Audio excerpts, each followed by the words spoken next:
Bismillahirrahmanirrahim. Assalamualaikum warahmatullahi wabarakatuh.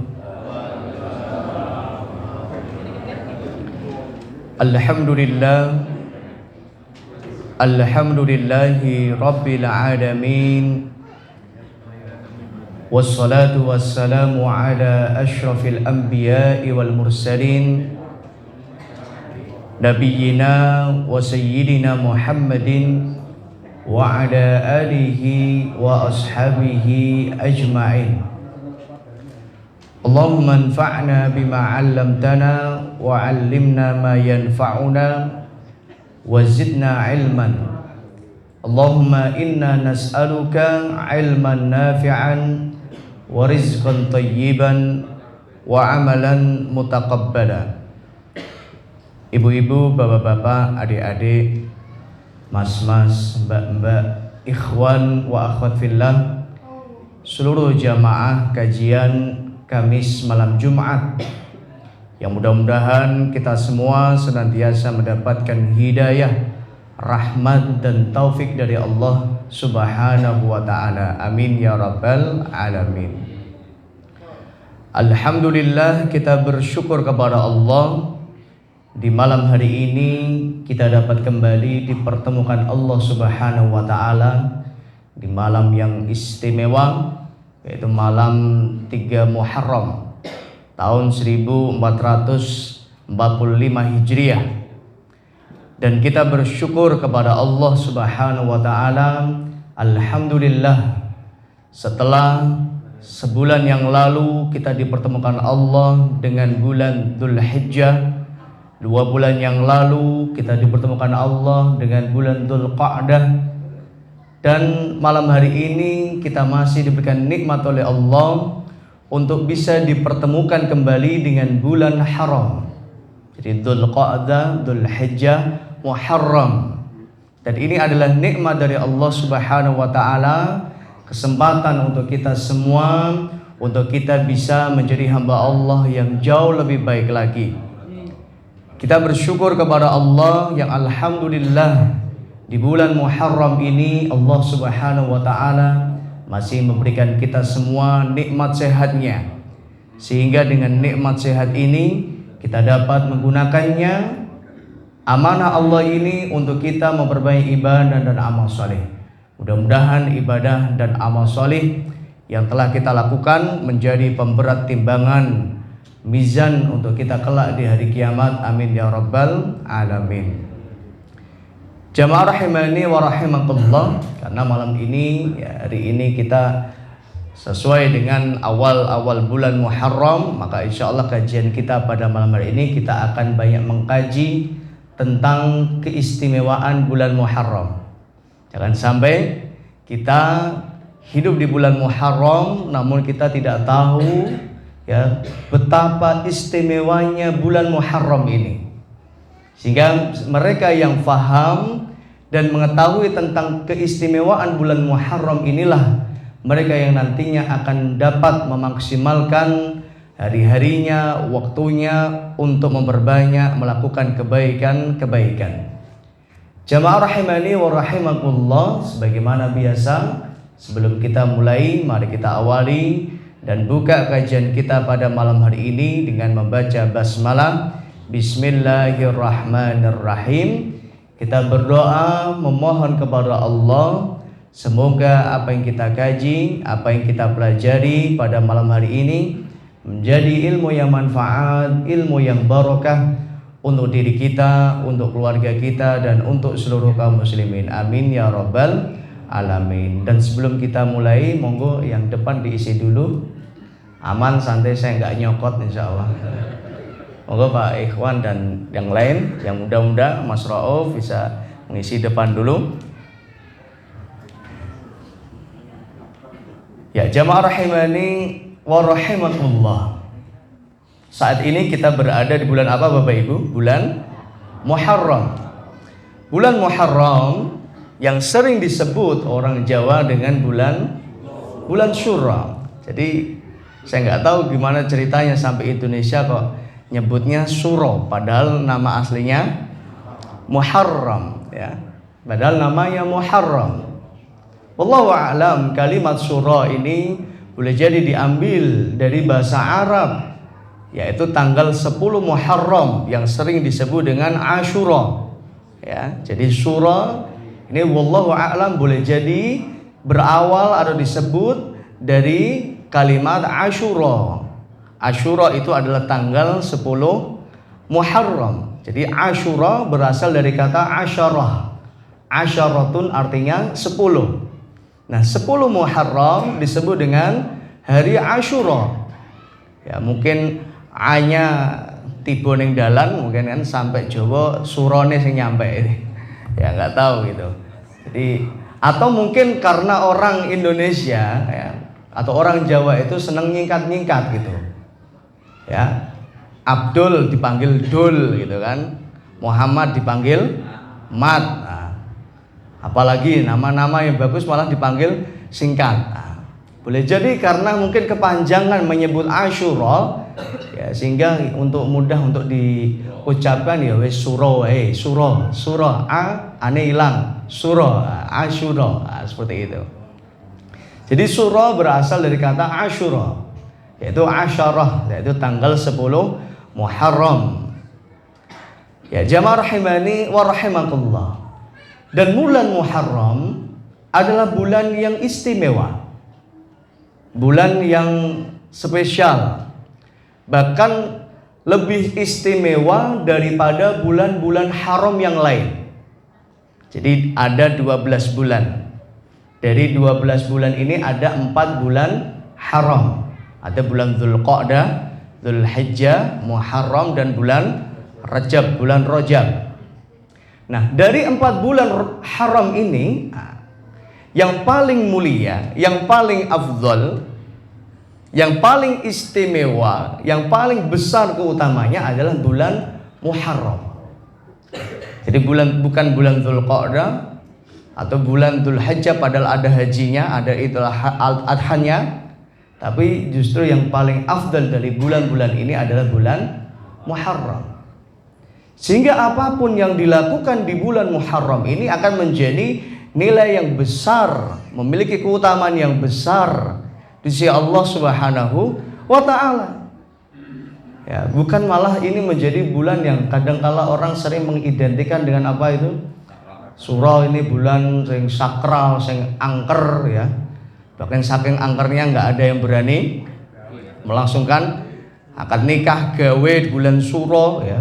Saking rawanine sampai akhir Dzulhijjah aja masih ono sing gawe ya. Bulan Dzulhijjah hampir setiap hari, setiap 2 hari, 3 hari sekali ada yang gawe saking rawanine ngadakno ning bulan Surah. Maka keyakinan yang semacam ini tidak benar. Ya, justru menikahkan anak kita atau melangsungkan hajat pernikahan atau tasyakuran ya di bulan Muharram ini justru akan menjadi semakin berkah. Kenapa? Karena ini adalah bulan yang paling afdol di sisi Allah Subhanahu wa taala. Oh, iki wetone gak apik ya, misal kan ada sebagian yang hitung-hitungan weton. Wetone kira apik iki, surah gak apik. Ya, kita jawab apa? Apik ya. Senajan mereka mengatakan tidak apik, kita jawab apik plus titik. Nah, jadi apik plus titik. Siapa yang mengatakan apik? Yang mengatakan apik adalah Nabi Sallallahu Alaihi Wasallam. Ya, yang mengatakan apik bukan dukun, bukan hitung-hitungan Jawa, ya, atau bukan wong tua, ya, bukan kiai, bukan ustaz, bukan ulama, tapi yang mengatakan apik sendiri ini siapa? Nabi Muhammad Sallallahu Alaihi Wasallam. Jadi bukan yang mengatakan apik bukan manusia, ya, bukan siapa-siapa, tapi yang mengatakan apik adalah Allah. Mengatakan apik adalah sebagaimana yang diucapkan disampaikan Nabi Sallallahu Alaihi Wasallam. Sebagaimana dalam sebuah hadis, ya, yang disebutkan oleh dari jalur sahabat Abu Hurairah radhiyallahu taala anhu. Ya, Nabi Sallallahu Alaihi Wasallam bersabda, "Afdhalus siyam ba'da Ramadan syahrullah al-Muharram, wa afdhalus shalah ba'dal fardhati shalatul lail." afdhalus siyam, puasa yang paling afdal setelah Ramadan adalah puasa di bulan Muharram. Bayangkan, lihat, Nabi nggak mengatakan puasa apa setelah Ramadan, misal puasa Senin Kemis atau puasa Syawal, ya, padahal puasa Syawal pahalanya seperti apa? Puasa 1 tahun. Tapi Nabi mengatakan apa? Puasa yang paling afdal setelah Ramadan adalah puasa di bulannya Allah, Muharram. Dan wa afdalus shalah ba'dal faridati sholatul lail. Salat yang paling afdal setelah salat malam adalah salat lail. Nah, ini. Jadi ini yang menunjukkan bahwa ini menjadi keistimewaan tersendiri. Ketika orang melaksanakan ibadah siang di bulan Muharram, maka nanti termasuk kita akan mengkaji puasa mana saja yang ditekankan oleh Nabi Shallallahu Alaihi Wasallam di bulan Muharram ini. Apakah ada poso mapak tanggal gitu kan? Kalau di istilahnya orang Jawa kan tanggal 1 sampai tanggal sekian apa?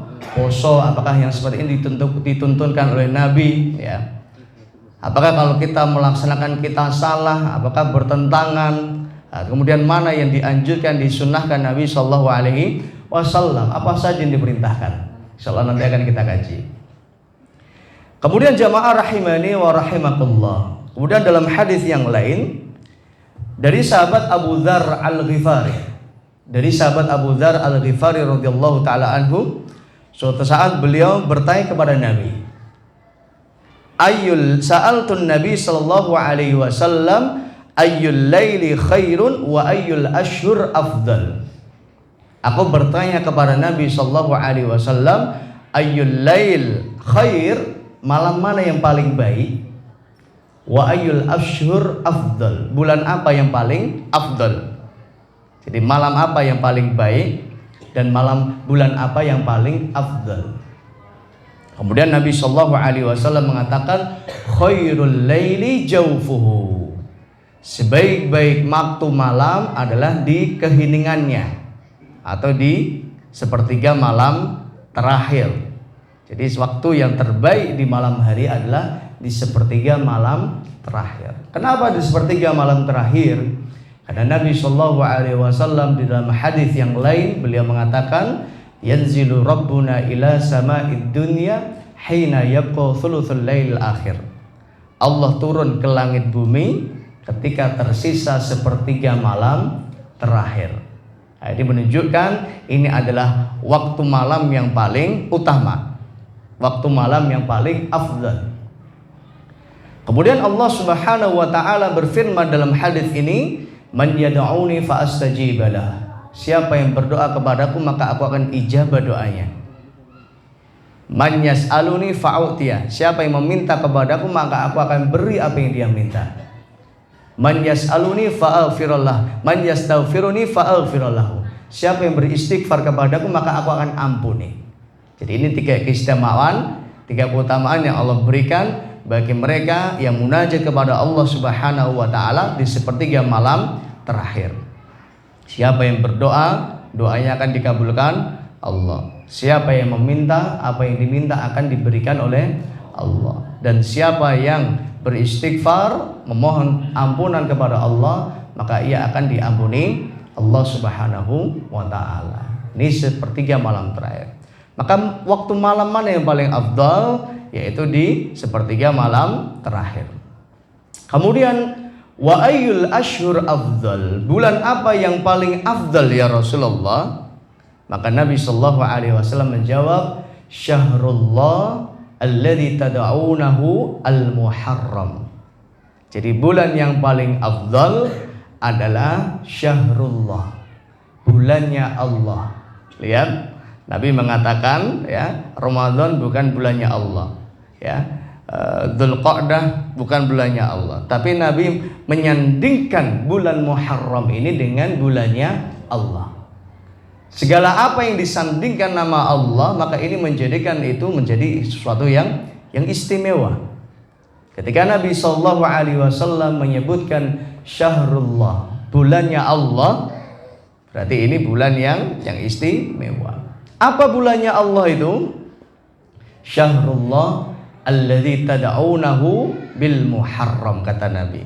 Yaitu bulannya Allah yang paling afdal adalah bulannya Allah yang kalian menyebutnya dengan bulan Muharram. Jadi nama aslinya sing panjang itu Syahrullah Al-Muharram. Ya, Syahrullah Al-Muharram. Enggak tahu sampai Jawa kok Surata itu ya tadi. Jadi Syahrullah Al-Muharram. Jadi bulannya Allah yaitu bulan Muharram. Sehingga hadis ini menjadi dalil yang paling jelas bahwa inilah yang menunjukkan bahwa bulan Muharram adalah bulan yang paling afdal. Ya, bulan yang paling utama. Sehingga nilai ibadah amal soleh yang dilakukan di bulan haram menjadi pahala yang besar insya Allah. Apalagi yang dilakukan di bulan yang paling afdal. Ya, melangsungkan akad pernikahan, tasyakuran, ya, bersedekah, salat, puasa, baca Al-Quran, ya, apalagi ibadah-ibadah amal soleh yang lain, maka ini pun akan menjadi ibadah dan amal soleh yang paling afdal di sisi Allah Subhanahu wa Ta'ala. Sehingga ini yang harus kita sampaikan kepada umat Islam ya, yang sampai saat ini masih meyakini bahwa bulan Suro bulan yang pantangan. Sampai kemarin ya awal Suro saja itu nggak ada yang berani ke pasar gitu. Ini apa hubungannya dengan awal Suro dengan ke pasar? Lihat itu sepi sekali pasar, tidak begitu ramai seperti hari-hari biasanya. Ini kan lucu. Kemudian juga nggak ada yang berani apa? Berpergian ya, nggak berani jualan, nggak berani ngelaut. Nah ini sing ning laut rawani ngopo? Orang iwak laut. Suro. Ini apa hubungannya dengan bulan Muharram? Padahal bulan Suro, bulan Muharram ini tadi bulan yang paling afdal. Bulan yang paling afdal. Tidak ada apa-apa, nggak terjadi apa-apa. Ya. Konon katanya ada sebagian yang mengatakan kenapa nggak boleh melaksanakan hajatan di bulan Suro? Ini ada unsur politik orang keraton gitu katanya. Justru malah di bulan Suro ini orang keraton mengadakan hajatan, pesta besar-besaran, ya kan? Betul enggak? Nah, selain yang keraton mungkin nggak boleh karena mungkin biar bisa ikut nonton dan lain sebagainya. Sampai orang yang selain keraton tidak berani sama sekali mengadakan akad pesta pernikahan di bulan Muharram. Maka karena kita sudah tahu bahwa bulan Muharram ini bulan yang istimewa, maka nggak ada apa-apa ketika melangsungkan hajat atau akad pernikahan di bulan Muharram. Nggak ada apa-apanya. Insya Allah aman, nggak terjadi apa? Sebagaimana yang sering dikatakan ini bulannya angker, ini nggak boleh, pantangan dan lain sebagainya. Mungkin sebagian orang malah justru mengadakan akad nikah di bulan Muharram malah berarti untung apa?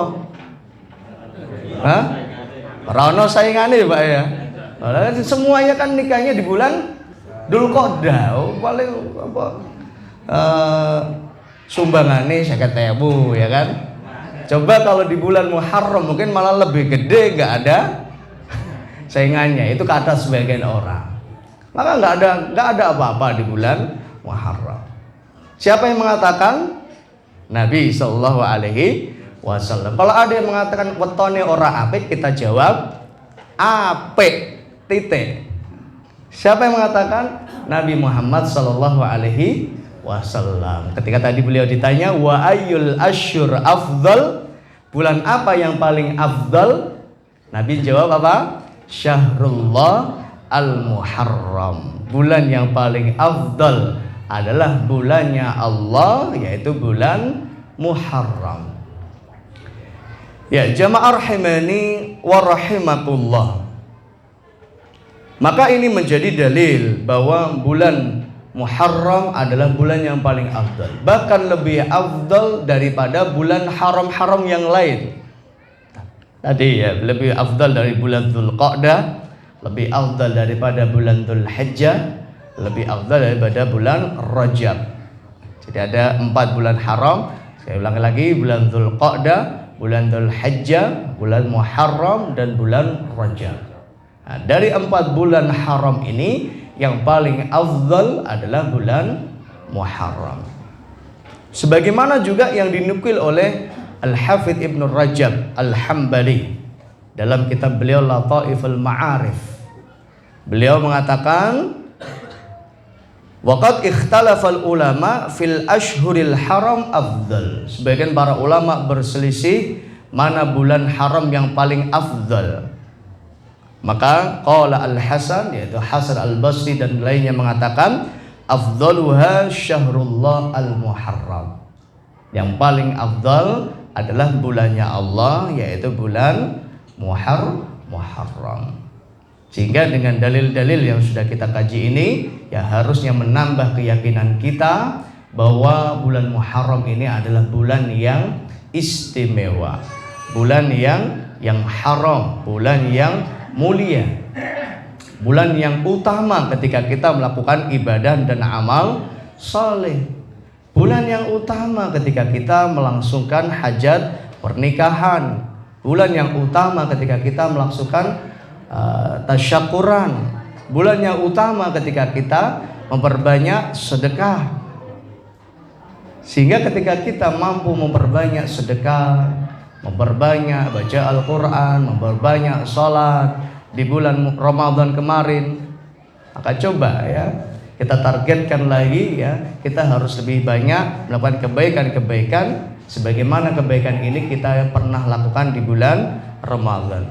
Maka di bulan haram yang paling afdal ini harusnya kita jauh lebih banyak melakukan ibadah dan amal saleh. Ya jamaah rahimani wa rahimakumullah. Kemudian apa saja yang disunnahkan, yang dianjurkan Nabi Shallallahu Alaihi Wasallam untuk diamalkan? Ibadah apa saja yang dianjurkan oleh Nabi Shallallahu Alaihi Wasallam untuk kita lakukan di bulan Muharram? Di antara yang paling masyhur adalah berpuasa di tanggal 10 Muharram, yang orang menyebut, yang disebut dengan puasa Asyura tadi. Dan puasa Asyura ini, sebelum umatnya Nabi Shallallahu Alaihi Wasallam melaksanakan puasa ini, ternyata puasa Asyura ini sudah diamalkan oleh umat-umat sebelum Nabi Shallallahu Alaihi Wasallam. Bahkan puasa ini dihidupkan oleh orang-orang Yahudi. Nah, jadi orang Yahudi pun berpuasa di tanggal 10 Muharram. Sehingga dalam sebuah riwayat disebutkan sebagaimana dari jalur sahabat Abdullah bin Abbas radhiyallahu taala anhu, ketika Nabi sallallahu alaihi wasallam sampai di kota Madinah, fawajadul yahud siyaman, maka Nabi sallallahu alaihi wasallam mendapati orang-orang Yahudi pada puasa di tanggal 10 Muharram. Jadi orang-orang pada puasa. Kemudian Nabi Shallallahu Alaihi Wasallam bertanya kepada orang-orang Yahudi yang ada di kota Madinah, ma hadzal yaum alladzi tasumuhu. Nabi mengatakan apa? Bertanya kepada mereka, ini hari apa yang kalian pada puasa? Kok do poso? Ya kan? Kenapa kok kalian pada puasa? Ma hadzal yaum alladzi tasumuhu. Ini hari apa yang kalian pada puasa? Maka mereka orang-orang Yahudi, ya, mereka mengatakan apa? Hadza yaumun azim. Ini adalah hari yang azim, hari yang besar. Jadi azim itu artinya apa? Agung. Sampai ada istilah nanti bagi orang yang Nasrani ada Jumat Agung, ada Sabtu Agung. Azim itu agung. Hada yaumun azim. Mereka mengatakan ini adalah hari yang agung, hari besar. Ibarat kita ya, hari rayanya. Ini adalah hari besar kata mereka, kata orang-orang Yahudi. Hada yaumun azim. Ini adalah hari yang besar kata mereka. Apa yang dimaksud dengan hari besar? Mereka mengatakan anjallah fihi Musa. Hari ini adalah hari yang dimana Allah Subhanahu wa Ta'ala menyelamatkan Nabi Musa dan kaumnya. Siapa kaumnya Nabi Musa? Bani Israel. Siapa Bani Israel? Hah? Siapa Bani Israel? Jangan-jangan kita Bani Israel. Siapa Bani Israel? Bani artinya anak keturunan, Israel adalah anak keturunannya Israel. Siapa Israel? Israel adalah nama panggilan dari Nabi Yakub alaihissalatu wassalam. Jadi mana kita sudah pernah mengkaji ketika kita mengaji ayat-ayat yang berkaitan dengan Bani Israel. Dan kalimat Israel ini sendiri berasal dari bahasa Ibrani. Ya, berasal dari bahasa Ibrani. Isra itu artinya abdun, il itu artinya illah. Abdun artinya hamba, illah artinya Tuhan. Ya, abdun illah, hambanya Tuhan. Kalau orang Arab menyebutnya Abdullah, hambanya Allah. Jadi Israel itu artinya Abdullah, hambanya Allah. Nah, Bani Israel berarti siapa? Anak keturunannya Nabi Yakub alaihi salatu wassalam. Ada berapa anaknya Nabi Yakub, Bapak Ibu? Nabi Yakub punya anak berapa? 12. Dari istri berapa? Oh, ini kilo ngasal-ngasal. Istri 4. Masa cuma 4? Istrinya Nabi Yakub ada berapa, Bapak Ibu? Ada? Hah? Tenang. Yakin? 12. Masya Allah, wakeh banget. Ya. Jadi istrinya Nabi Yakub alaihissalatu wassalam ada 2. Ya, ada berapa? 2. Yang pertama namanya Rahil. Ya. Yang pertama namanya Rahil, yang kedua namanya Laya. Ya, yang pertama namanya Rahil, yang kedua namanya Laya. Dari Rahil itu punya anak berapa? Punya anak 2. Yang pertama namanya Bunyamin, yang masyhur ya, yaitu Bunyamin. Yang kedua namanya Yusuf alaihissalatu wassalam. Ya, jadi Nabi Yusuf itu adalah anaknya Nabi Yakub dari istri beliau yang bernama Rahil. Rahil ya, yang pertama Bunyamin, yang kedua Yusuf. Nah, ini dari istri pertama beliau. Kemudian dari istri yang kedua, ya, dari Laya, ini punya anak berapa, Bapak Ibu? Punya anak? Wah, kemen. Punya anak 6, ya. Punya anak 6. Yang pertama namanya Isakhar, yang kedua namanya Zabilum. Siapa lagi? Saya lupa. Pernah mencatat saya itu. Anak-anaknya Nabi Yakub alaihissalatu wassalam. Ya. Oh, jenenge rezeki ya langsung dapat ini.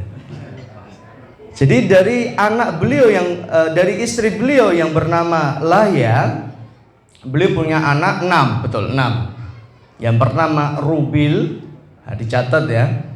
Siapa tahu catatannya bermanfaat untuk anak cucu ya. Yang pertama Rubil, yang kedua namanya Syam'un, yang ketiga namanya Lafi, ya. Yang keempat namanya Yahuda, yang kelima Isakhar, tadi yang keenam Zabilun. Jadi saya ulangi lagi, dari istri beliau yang bernama Rahil, ya, punya 2 anak. Yang pertama Yusuf dan kedua tadi siapa? Bunyamin. Dari istri beliau yang kedua yaitu Laya, beliau punya 6 anak. Yang pertama Rubil, yang kedua Syam'un, yang ketiga Lavi, yang keempat Yahuda, ya, yang kelima Isakhar, yang keenam Zabilun. Nah, berarti 6 tambah 2 berapa? 8. Lo cari ini rolas. Siapa tadi yang mengatakan 12? Iki lo, iki tadi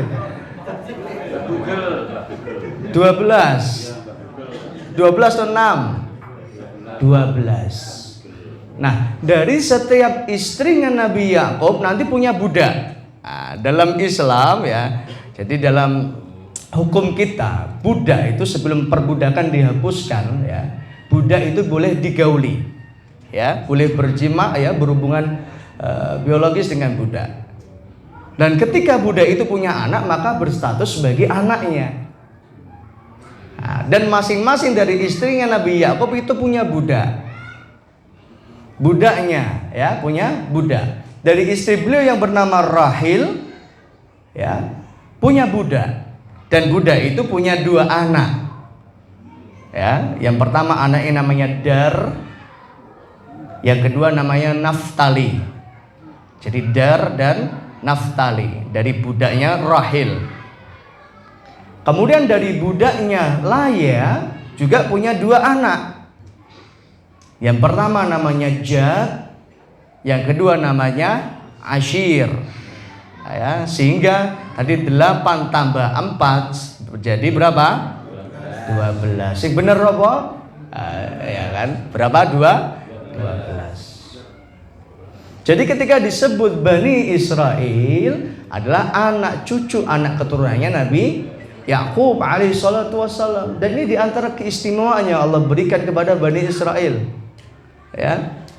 Ketika disebutkan dalam Al-Quran, ketika musim paceklik kering, Allah perintahkan Nabi Musa, ya, untuk memukulkan tongkat, fanfajarat min husnata asyrata aina, muncul 12 mata air. Jadi setiap anaknya Nabi Yakub ini punya kabilah, ya, punya kelompok, suku. Dan setiap suku ini diberikan Allah mata air. Allahu Akbar. Jadi fanfajarat min husnata asyrata aina, memancar darinya 12 mata air. Nah, jadi setiap anak-anak ini punya mata air sendiri. Qad alima kullu unasim masyrabahum. Ya, setiap orang mengetahui tempat mereka ambil air itu. Nah, ini adalah nikmat yang Allah berikan kepada Bani Israel. Begitu pula sebagian riwayat disebutkan ketika Allah Subhanahu wa taala menyelamatkan Nabi Musa alaihi salatu wasalam dari kejaran Firaun dan bala tentaranya, itu kan laut terbelah. Dan itu ada 12 jalan yang Allah berikan kepada Bani Israel. Setiap kabilah, ya, itu punya jalannya masing-masing. Fanfajarat min husnata asyrata aina. Dan ini adalah di antara keistimewaan yang Allah berikan kepada Bani Israel. Dan sekalipun Bani Israel ini adalah istimewa, namun sebagaimana yang pernah kita kaji, umatnya Nabi Muhammad adalah umat yang terbaik. Kuntum khaira ummatin. Sampai dalam sebuah riwayat Nabi Shallallahu Alaihi Wasallam mengatakan, beliau bersabda, antum tufuna sab'ina ummatan. Kalian ini wahai umatku, ya, sebanding dengan 70 umat. Ya, sebanding dengan 70 umat. Antum akramaha afdaluha wa akramaha ilallah. Dan kalian adalah umat yang paling afdal, paling yang terbaik, wa akramaha, dan yang paling dimuliakan Allah Subhanahu wa taala. Sebagaimana yang kemarin kajian Ahad pagi, ya, yang ngaji, ya, masih ingat kita mengkaji juga hadis Nabi Shallallahu Alaihi Wasallam, mana Nabi Shallallahu Alaihi Wasallam mengatakan Nabi Muhammadlah yang nanti akan pertama kali dibangkitkan Allah Subhanahu wa taala di hari kiamat. Dan Nabi Shallallahu Alaihi Wasallam yang pertama kali masuk surga. Dan umat yang pertama kali masuk surga adalah umatnya Nabi Muhammad Sallallahu Alaihi Wasallam. Senajan terakhir keri, disian gitu loh. Jadi yang ketinggalan, yang terlambat, yang carry ora usah khawatir gitu. Belum tentu yang terlambat ini apa? Kalah. Belum tentu yang terlambat terakhir. Ya, jadi umatnya Nabi Shallallahu Alaihi Wasallam justru inilah yang nanti akan pertama kali masuk surga sebelum umat-umat yang lain. Jadi keistimewaan dari umatnya Nabi Shallallahu Alaihi Wasallam. Ya, jamaah rahimani wa rahimullah. Kembali kepada kisah tadi. Jadi ketika ditanya orang-orang Yahudi, ma hadzal yaum, ini hari apa yang kalian pada puasa? Mereka mengatakan hadza yaumun azim. Ini adalah hari yang agung, hari yang besar. Anjallah fihi Musa wa qaumah. Hari di mana Allah menyelamatkan Nabi Musa dan kaumnya. Dengan apa diselamatkannya Allah? Tadi dengan apa? Dengan bisa melewati Laut Merah. Yang ketika Allah perintahkan Nabi Musa untuk melemparkan fa'alqi asaka, lemparkan tongkatmu. Ya, maka laut itu dengan izin Allah ya itu menjadi terbelah. Ketika laut itu terbelah, maka Nabi Musa dan Bani Israel ya dan kaumnya tadi melewat. Ibarat orang kalau punya boarding pass, punya tiket boleh lewat. Ya, ketika sang pemilik tiket ya, yang punya bawa tiket ini sudah lewat semua, sing ngeran duwe tiket melu-melu siapa? Firaun dan bala tentaranya. Lho ora nyekel tiket kok yo melu lewat. Nah, ketika Nabi Musa dan pengikutnya sudah keluar dari lautan, Firaun dan bala tentaranya ini mengejar. Karena nggak punya tiket ya nggak diizinkan.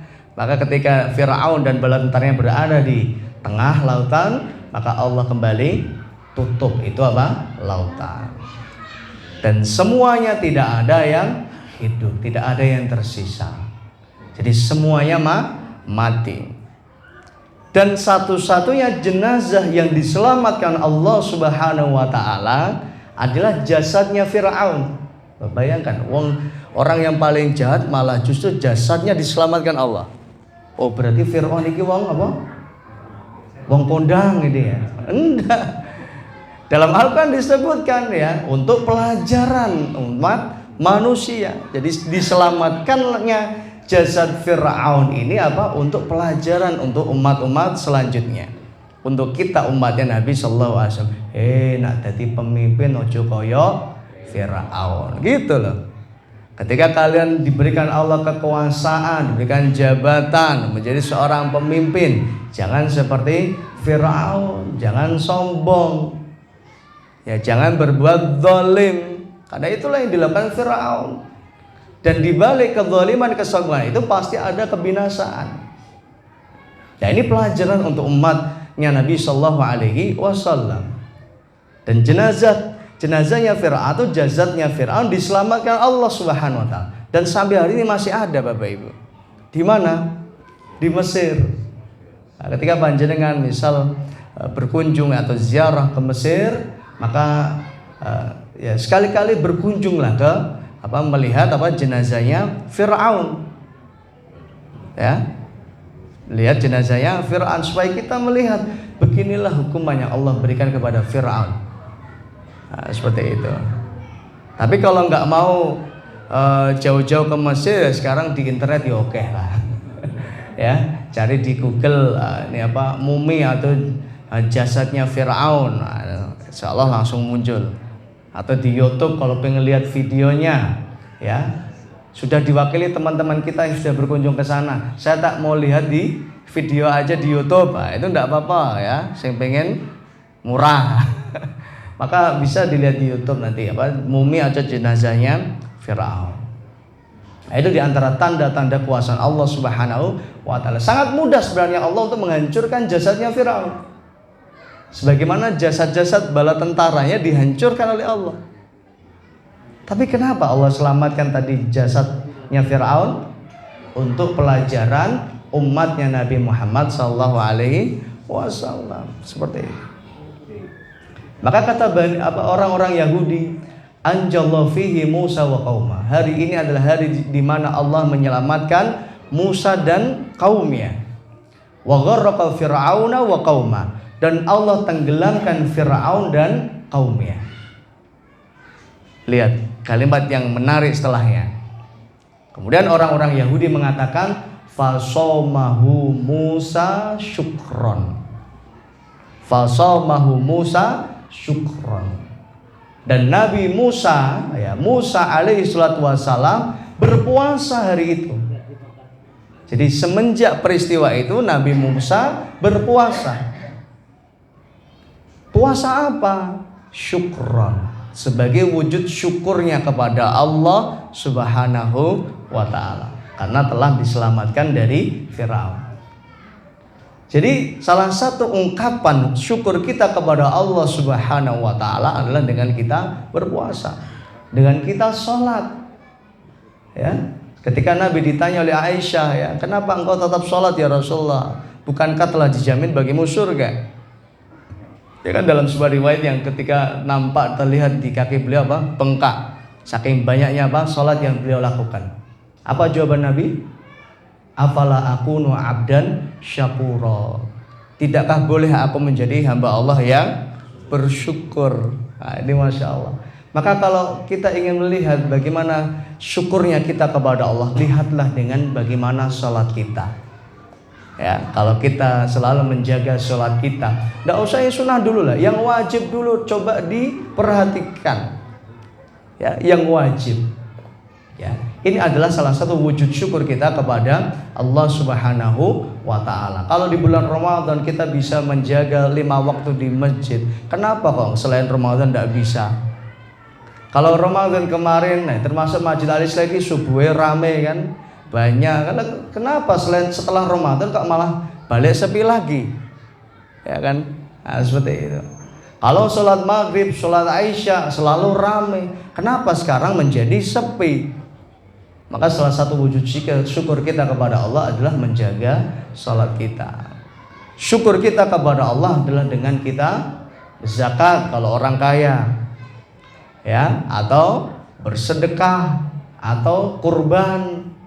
Jadi kurban itu salah satu wujud syukurnya seorang hamba kepada Allah. Inna a'tayna al-kautsar. Aku kasih banyak nikmat kepadamu.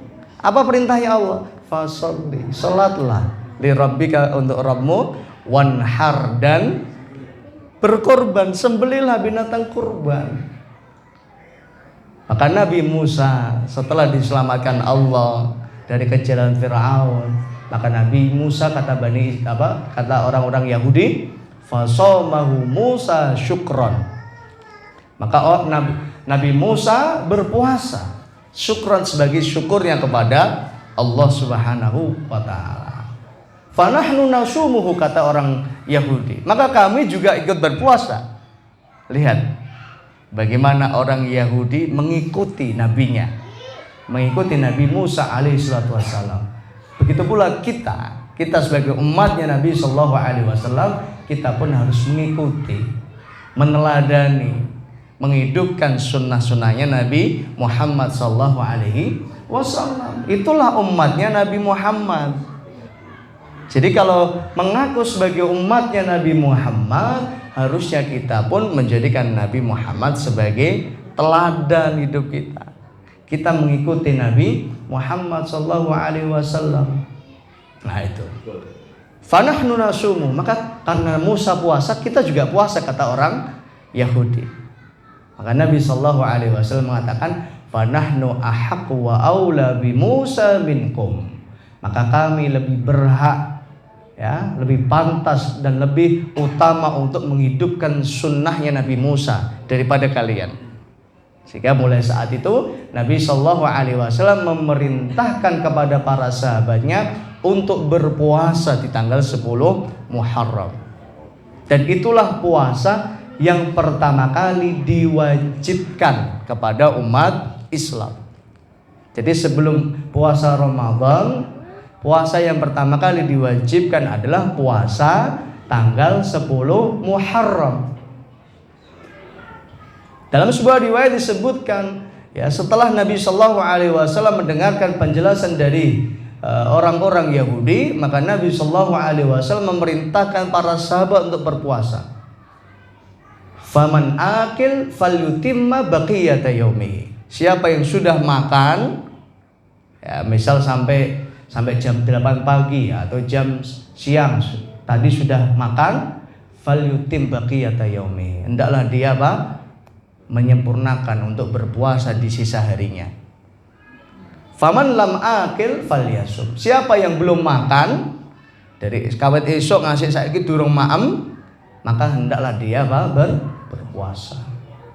Seandainya tidak wajib, maka Nabi Shallallahu Alaihi Wasallam memberikan pilihan. Sing wis kadung maem ya wis ora apa-apa lah. Wis ora apa-apa ora poso. Sing urung maem poso. Tapi di situ Nabi mengatakan siapa yang sudah makan hendaklah dia berpuasa di sisa harinya. Dan ini menjadi dalil bahwa inilah puasa yang pertama kali diwajibkan di dalam Islam. Baru di tahun yang selanjutnya, di tahun 2 Hijriah, barulah turun di bulan Sya'ban turun perintah puasa Ramadan dengan turunnya ayat Syahrul Ya ayyuhalladzina amanu kutiba alaikumus syiyam. Maka tahun selanjutnya bergeser. Yang awalnya wajib hukumnya menjadi sunnah. Yang bulan puasa tanggal 10 Muharram atau Asyura yang awalnya hukumnya wajib, maka setelah turun perintah puasa Ramadan, maka yang wajib berubah menjadi sunnah. Sedangkan puasa Ramadan menjadi hukumnya wajib. Ya, jamaah rahimani wa rahimakumullah, inilah sejarah puasa Asyura. Kemudian Nabi Shallallahu Alaihi Wasallam ketika ditanya tentang apa keistimewaan puasa Asyura, Nabi Shallallahu Alaihi Wasallam menjawab, "Syam yaumi Asyura ahtasibu 'ala Allah an yukaffira as-sana al-madiyah." Dengan puasa Asyura, aku berharap mohon kepada Allah menghapus dosa setahun yang lalu. Ditanya mana saja dosa yang dihapuskan Allah ini, apakah dosa yang besar ataukah dosa yang kecil? Sebagaimana yang dijelaskan oleh Al-Imam An-Nawawi dalam mazhab Syafi'i, ulama besar dalam mazhab Syafi'i, beliau mengatakan yang dimaksud dihapuskan dosa ini adalah dosa-dosa yang kecil. Adapun dosa yang besar hanya bisa terhapus dengan taubat kepada Allah Subhanahu wa Ta'ala. Nah ini. Jadi yang disunnahkan adalah puasa di tanggal 10 Muharram. Kemudian para sahabat radhiyallahu taala anhum berkata kepada Nabi sallallahu alaihi wasallam, "Ya Rasulullah, wahai Rasulullah, yasumuhul yahud wan nasara." Ini puasa tanggal 10 ini puasa yang dilakukan oleh orang-orang Yahudi. Biasa dilakukan oleh mereka ya Rasulullah. Maka Nabi Shallallahu Alaihi Wasallam mengatakan, fa idza kana al-am al-muqbil sumna insyaallah yaumat tasi'. Apabila Allah berikan kita umur yang panjang hingga tahun depan, insyaallah kita pun akan berpuasa juga di tanggal 9. Yaitu tanggal 9 Muharram, sehari sebelum puasa Asyura. Kemudian dalam riwayat yang lain Nabi Shallallahu Alaihi Wasallam mengatakan, sumu yauman qablahu wa yauman ba'dahu. Berpuasalah di hari yang sebelumnya dan di hari yang setelahnya juga. Berarti tanggal sebelum Asyura dan tanggal setelah Asyura. Tanggal 9, 10 dan 11. Dan ketika para ulama ditanya mana puasa yang paling afdal, derajat yang paling tinggi, maka derajat yang paling utama yang pertama adalah lengkap tadi, tanggal 9, 10, 11. Ini yang paling afdal. Bagi yang tidak bisa tanggal 9, 10, 11, maka hendaklah dia berpuasa di tanggal 9 dan 10. Sebagaimana tadi Nabi ingin berpuasa di tanggal 9 juga. Nah kalau tanggal 9, 10 raiso, ya wes lah tanggal 10 saja. Nah, seperti itu. Jadi yang paling afdal tadi 9, 10, 11. Kalau nggak bisa tanggal 9, 10. Kalau nggak bisa lagi tanggal 10. Namun ya, upayakan untuk kita tidak hanya berpuasa tanggal 10 saja. Dengan tujuan apa tadi? Untuk menyelisihi orang Yahudi. Ya, orang Yahudi hanya berpuasa tanggal 10. Ya, maka kita ya berupaya untuk menyelisih mereka, maka kita berusaha untuk berpuasa tadi. Kalau nggak bisa di tanggal 9, ternyata 9-nya nggak bisa puasa, ya sudah tanggal 10 dan 11. Nah, seperti itu.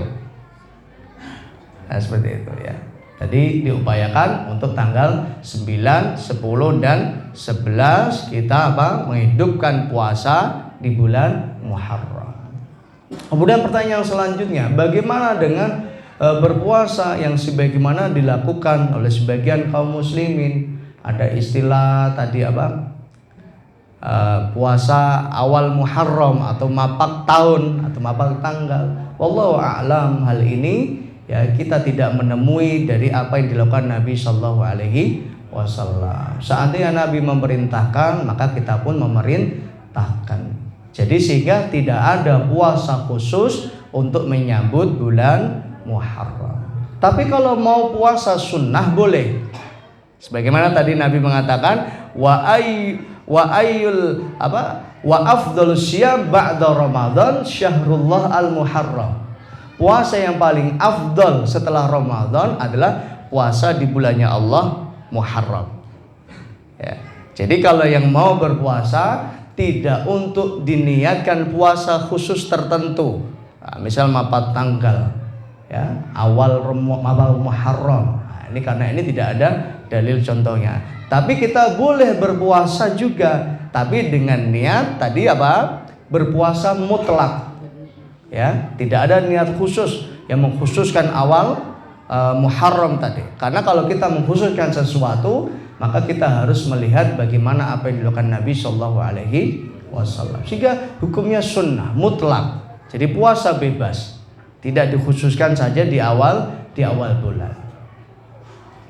Ya, jamaah rahimani wa rahimakumullah, dan insya Allah saya sampaikan juga kepada seluruh jamaah Masjid Al-Islah, insya Allah juga akan menyediakan menu buka puasa dari tanggal 9, 10 dan 11. Ya, tanggal 9 berarti nanti bertepatan dengan hari apa? Hari Kamis.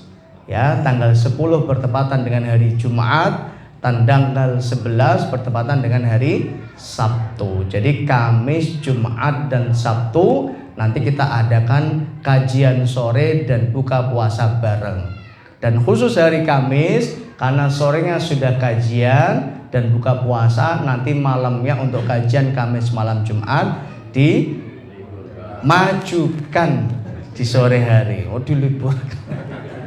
Ngajinya maju, yang harusnya habis Isya maju habis Asar. Ya, kita upayakan jam 4:30 ngajinya udah mulai. Karena maghrib sekarang 5:30. Kalau jenengan hadirnya jam 5 berarti ngajinya mau sediluk. Ya, ini tujuannya ngaji apa? Maam. Maka ayo Bapak Ibu ya, kita umumkan dari sekarang, kita ajak keluarga kita nanti untuk menghadiri kajian ya puasa di tanggal 9 Muharram, tanggal 10 Muharram dan tanggal 11 Muharram. Kapan? Kamis depan, Jumat depan dan Sabtu depan. Ya, jamaah rahimani wa rahimakumullah, saya kira ini kajian kita pada malam hari ini. Silakan yang ingin bertanya boleh.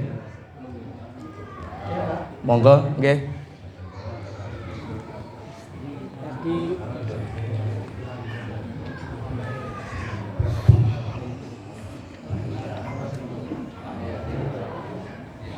Assalamualaikum warahmatullahi wabarakatuh. Waalaikumsalam warahmatullahi wabarakatuh. Tadi setelah bulan Ramadan, puasa yang Paling afdal dianjurkan ada fadilahnya puasa Muharram, yaitu 9, 10, 11. Tapi puasa di bulan Dzulhijjah, Tarwiyah dan Arafah itu dianjurkan apa enggak?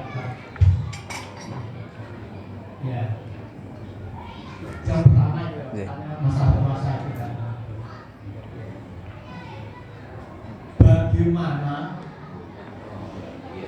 nasib mayat ketika matinya tidak melalui di makam. Maksudnya matinya itu entah diterkam harimau atau ditelan buaya atau terbakar, itu ya tetap dihadiri dua malaikat, dimintai pertanggungan jawab dan ditanyai man rabbuka, man nabiyuka, dan lain sebagainya. Itu kan. Terima kasih. Assalamualaikum warahmatullahi wabarakatuh. Waalaikumsalam warahmatullahi wabarakatuh. Ya, barakallahu fiik. Tanya yang bagus. Tadi kita mengkaji tentang keutamaan puasa di tanggal 10 Muharram, Asyura atau puasa sehari sebelumnya dan puasa sehari setelahnya. Bagaimana dengan puasa Arafah? Sama, puasa Arafah adalah puasa yang dianjurkan Nabi Shallallahu Alaihi Wasallam. Ya, di tanggal berapa? 9 Dzulhijjah. Sebagaimana Nabi ditanya tentang keutamaan dari puasa Arafah, Nabi mengatakan, ahtasibu Allah an yukaffira as-sana al-madiyah wal baqiyah. Aku berharap, mohon kepada Allah agar Allah mengampuni dosa setahun yang lalu dan setahun yang akan datang. Nah, ini puasa di tanggal 9 Dzulhijjah. Namun di sini hanya dikhususkan bagi mereka yang tidak haji. Ya. Karena bagi yang haji di tanggal itu diperintahkannya untuk berwukuf di Arafah. Dan Nabi SAW di tanggal 9 Arafah saat itu, ya, ketika beliau haji, beliau tidak berpuasa. Dan ditunjukkan oleh beliau ketika beliau naik di atas untanya, beliau minum susu. Dan disaksikan oleh para sahabat. Supaya apa? Supaya para sahabat melihat bahwa itulah yang dilakukan Nabi SAW di tanggal 9 Dzulhijjah ketika beliau melaksanakan ibadah haji. Sehingga yang haji maka mereka wukuf di Arafah, yang tidak haji maka mereka menghidupkan hari itu dengan puasa Arafah. Seperti itu. Bagaimana dengan puasa sehari sebelumnya yang disebut dengan hari Tarwiyah? Puasa hari Tarwiyah ini juga kembali kepada hukum asalnya bahwa puasa di bulan Dzulhijjah ini adalah sunnah, ya. Maka dari tanggal 1 Dzulhijjah sampai tanggal 9 Dzulhijjah pun kita bisa menghidupkan hari-hari itu dengan berpuasa.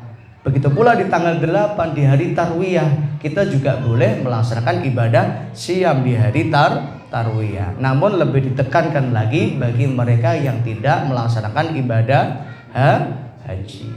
Supaya apa? Supaya orang yang melaksanakan ibadah haji dalam kondisi fisik yang sehat, yang fit ketika mereka berwukuf di Arafah. Apakah mereka yang berpuasa juga berdosa? Ya tidak, ya. Bagi jamaah haji yang afdal mereka tidak berpuasa. Tapi kalau mau berpuasa juga silahkan. Karena ini adalah menunjukkan bahwa Islam adalah sangat toleran.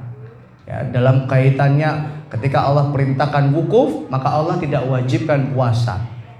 Tidak perintahkan puasa. Seandainya nanti diperintahkan tetap puasa, ya, nanti justru malah ada yang bertanya, loh ini kami di wukuf kok malah diperintahkan puasa. Kan ini berat, masa harus puasa? Sehingga tadi puasa itu hukumnya sunnah.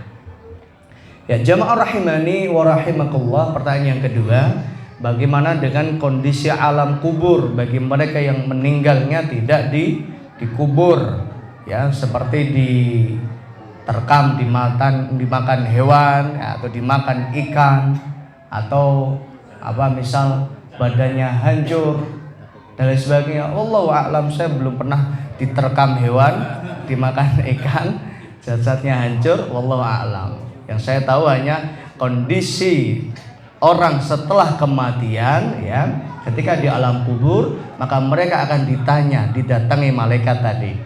Man rabbuka, siapa Tuhanmu? Man nabiyuka, siapa nabimu? Dan wa madinuka, apa agamamu? Wallahu a'lam. Boleh jadi mereka yang tidak dikubur, boleh jadi juga merasakan kondisi yang sama. Namun itu sekali lagi, kalau dalam bahasa Akidah yaitu adalah as-sam'iyah, sesuatu yang kita tidak bisa mengetahui kecuali apa yang kita dengar saja. Ya, apalagi hal yang gaib, la ya'lamuha illallah. Enggak ada yang tahu kecuali Allah. Nanti kalau ada yang diterkam nanti cerita ya. Gitu. Karena kita juga tidak tahu, tidak ada yang tahu kecuali Allah. Wallahu a'lam. Boleh jadi mereka merasakan yang sama, ada pertanyaan dari malaikat juga, ya. Namun dengan alam yang berbeda, tidak di alam kubur. Karena kalau sudah di alam kubur pun juga alamnya sudah berbeda. Itu tidak lagi di alam dunia. Sebagaimana pernah kita kaji, ya, ketika orang sudah masuk di alam kubur, maka ia sudah tidak lagi di dunia.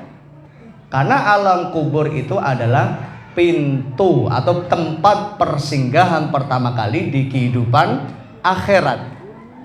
Jadi kuburan itu bukan dunia lagi. Kuburan itu apa? Akhirat. Nabi Shallallahu Alaihi Wasallam mengatakan, annal qabra awwalu manzilin min manazil akhirah. Kuburan adalah tempat persinggahan pertama kali dari tempat-tempat persinggahan di akhirat. Jadi mengatakan siapa? Nabi Muhammad Sallallahu Alaihi Wasallam. Loh, tapi kan kuburannya kan yang sukun misal. Ini beliau adalah yang jaga makam sukun, ya, makam jelak. Karena kalau sukun nanti diprotes runting, ya, diprotes jelak. Ini beliau yang jaga setiap hari, kerjaannya adalah menjaga di makam jelak. Jadi wajar kalau beliau nanya. Kalau boleh jadi beliau juga ada yang nanya. Ya, seperti itu. Jadi saya jawab wallahu a'lam. Adapun yang gaib tidak ada yang tahu kecuali Allah Subhanahu wa taala. Boleh jadi sama, namun segala urusan kita kembalikan kepada Allah Subhanahu wa taala. Oleh karena itu sebagian ada yang mengatakan tidak sepakat apabila disebut dengan alam kubur, ya. Kenapa? Iya, itu bagi yang dikubur. Kalau yang nggak dikubur, maka mereka lebih condong menyebut dengan alam gaib, seperti itu. Dan aslinya juga sama, alam kubur itu sudah bukan bagian dari dunia. Alam kubur itu bagian dari kehidupan akhirat. Awalu manzilin min manazil akhirat, tempat persinggahan pertama kali di akhirat.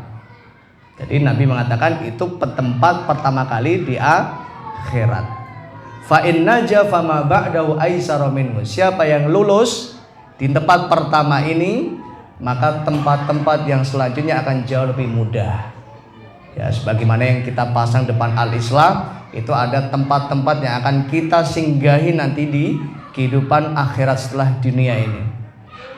Dan siapa yang gagal, nggak lulus di tempat yang pertama, maka urusan yang selanjutnya akan jauh lebih berat. Maka hidup ini adalah waktu kesempatan dari Allah untuk kita mempersiapkan nasib kita di akhirat. Dan nasib kita di akhirat ditentukan dengan bagaimana nasib dan apa yang kita lakukan di dunia. Saya kira ini dulu Bapak Ibu kajian kita pada malam hari ini. Silakan nanti bisa dilanjutkan pekan depan, nanti kita ketemu lagi di kajian sore, ya, kajian hari Kamis depan tanggal 9 Muharram. Kemudian juga Jumatnya juga tanggal 10 Muharram dan Sabtunya tanggal 11 Muharram. Ya, silakan nanti mengajak keluarganya, saudara, teman, sahabat, tetangganya masing-masing untuk kita ramaikan dan syiarkan syiar Allah. Jadi apa? Berpuasa sunnah di bulan Muharram ini ada termasuk syiar. Ya.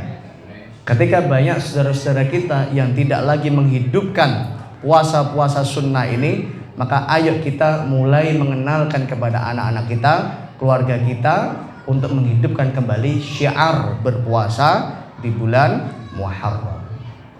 Saya kira ini dulu Bapak Ibu kajian kita. Insya Allah kita lanjutkan pekan depan. Jangan pulang dulu karena ada hidangan yang harus kita nikmati setelah ini. Dan menu kita malam hari ini galantin, ya, galantin.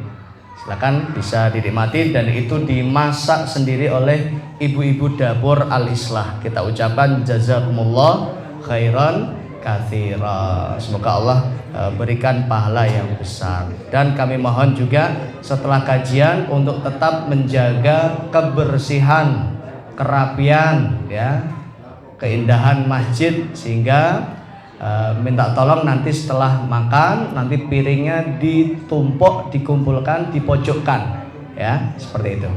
Terima kasih. Mari kita akhiri dengan kita berdoa kepada Allah. Allahumma anfa'na bima 'allamtana wa 'allimna ma yanfa'una wa zidna ilman. Allahumma inna nas'aluka ilman nafi'an wa rizqan thayyiban wa 'amalan mutaqabbala. Rabbi ighfir lana wa liwalidayna warhamna kama rabbayana shighara. Rabbana atina fid dunya hasanah wa fil akhirati hasanah wa qina adzabannar. Wa sallallahu ala nabiyyina Muhammad wa ala alihi wa sahbihi wasallam walhamdulillahi rabbil alamin. Dan info untuk seluruh jamaah, insyaallah Masjid Al-Islah akan dipasang CCTV, ya. Jadi untuk keamanan, ya, keamanan kita dalam berjamaah, kenyamanan, insyaallah Masjid Al-Islah akan segera dipasang CCTV. Yang mau ikut wakaf andil juga silahkan. Untuk anggarannya berapa ini? 6.800.000, ya. Silahkan yang mau ambil bagian, 10.000 boleh, 5.000 boleh, ya, nggak harus semuanya. Terima kasih. Assalamualaikum warahmatullahi wabarakatuh.